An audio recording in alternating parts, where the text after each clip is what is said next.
pessoal, estamos iniciando mais uma aula de Física do cursinho preparatório para o Enem com o professor Edivaldo Júnior. Na aula de hoje vamos tratar com relação aos processos de transmissão de calor, ou seja, o processo de transmissão de energia térmica. Mas antes vamos compreender um pouco, relembrar na verdade o conceito de calor. Calor é uma grandeza que está associada ao processo de transmissão de energia térmica que ocorre entre corpos que apresentam temperaturas diferentes. Lembrando que essa energia térmica ela sempre vai fluir do corpo de maior temperatura em direção ao corpo de menor temperatura. Então, calor nada mais é do que a energia em trânsito, fluindo entre corpos que apresentam temperaturas diferentes. Então, vamos tratar aqui da situação que temos o corpo A, que é um corpo quente, e o corpo B, que é um corpo frio. Observe que os corpos eles apresentam temperaturas diferentes. Então, o processo de transmissão de energia térmica, quando em contato entre esses corpos, vai fluir de quem? Do corpo A em direção ao corpo B, porque ele sempre se dá, esse trânsito de energia térmica se dá sempre do corpo de maior temperatura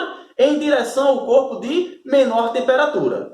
Agora vamos tratar com relação aos processos de transmissão de calor, como esse calor é transferido de um corpo para o outro ou entre substâncias. Por exemplo, nós temos aqui o primeiro processo, é a condução. A condução térmica ela ocorre geralmente em materiais que encontram-se no estado sólido. Não que ele não ocorra em materiais que apresentem outros estados, mas ele predomina em materiais no estado sólido, tá bom? Como é que ocorre esse processo de transmissão de calor por condução, que geralmente ocorre em materiais sólidos? Por meio da agitação molecular, ou seja, as moléculas superaquecidas, quando em contato com as moléculas menos aquecidas, transferem energia térmica, tá bom? Em forma de calor. Lembrando que durante esse processo não há a transmissão de matéria, tá bom? Não há o deslocamento da matéria, mas sim apenas a transmissão de energia térmica através da agitação molecular. Como podemos observar aqui na imagem, ó. Observem que as moléculas superaquecidas, né, elas não se deslocam de uma região para outra, muito pelo contrário. Esse fluxo de energia térmica, esse calor, se dá por meio do contato, da agitação molecular entre as moléculas. Aquelas superaquecidas transferem a energia térmica para aquelas menos aquecidas. Então, é assim que se dá o processo de transmissão de calor por condução. Não há o transporte de matéria, ou seja, as partículas não se deslocam de uma região para outra. O que ocorre é o processo de transmissão de calor entre as moléculas através da agitação molecular, onde as moléculas superaquecidas transferem energia térmica para aquelas moléculas menos aquecidas. Por que é aconselhável utilizar, por exemplo, na cozinha, quando vai misturar os alimentos, aquela colher de pau, a colher de silicone, a colher de plástico? Porque são materiais isolantes, a condutibilidade térmica desses materiais são baixas e faz com que o fluxo de energia térmica de uma extremidade para a outra seja lento. Por isso, os itens utilizados na cozinha, geralmente eles são utilizados por materiais isolantes. A panela, por exemplo, a panela, sua parte metálica, que é formada de um grande condutor, ela aquece muito rápido por meio de condução, porque é um material sólido. No entanto, as suas alças ou até mesmo as suas partes onde a gente desloca essa panela, elas são geralmente de materiais isolantes, que demoram justamente para esse processo de aquecimento, tá bom?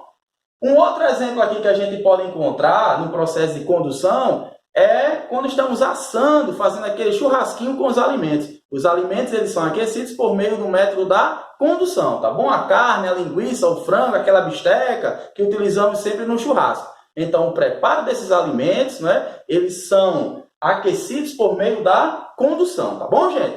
Um outro processo de propagação de calor, a forma como o calor é transferido, é por convecção. A convecção ela vai ocorrer nos fluidos em gerais. Quem são esses fluidos? Líquidos, gases e vapores.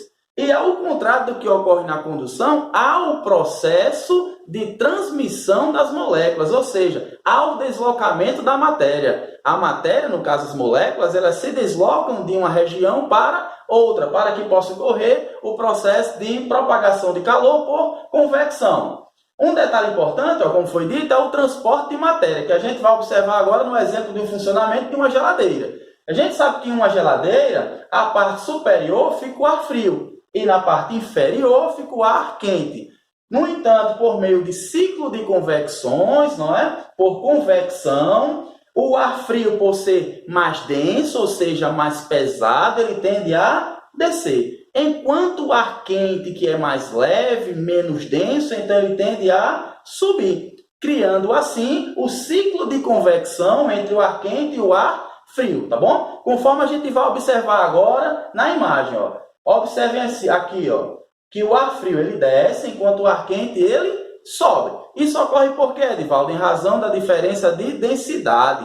O ar frio é um ar mais denso, ou seja, mais pesado, enquanto o ar quente ele é um ar mais leve, ou seja, menos denso. Então, ocorre esse processo por convecção, ok?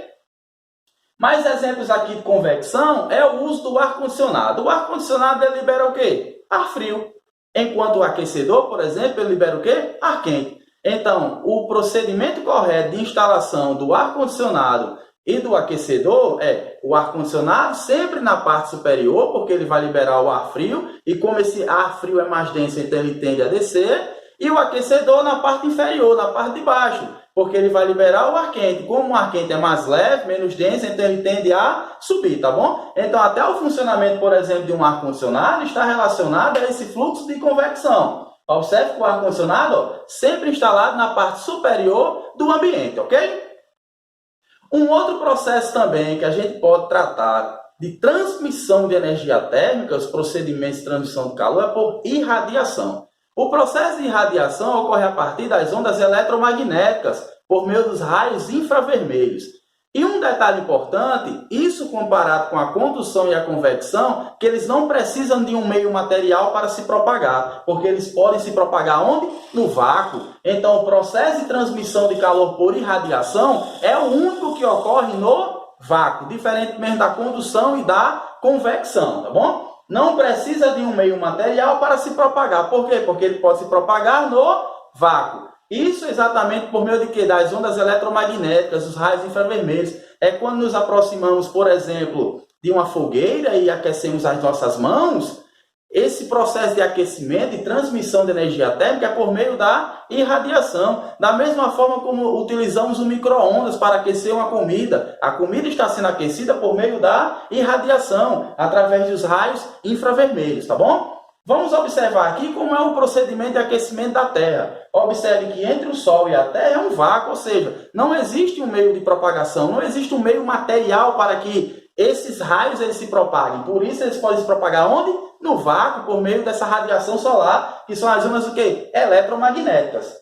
Então, os raios solares, eles se propagam, né, do Sol em direção à Terra, que são essas ondas eletromagnéticas que proporcionam o aquecimento da Terra. Isso tudo por meio de quê? Da irradiação. Lembrando que a irradiação também é conhecida como radiação. Um exemplo bem prático com relação aos processos de transmissão de calor que acabamos de observar é o uso da garrafa térmica, que tem como objetivo preservar a temperatura do líquido.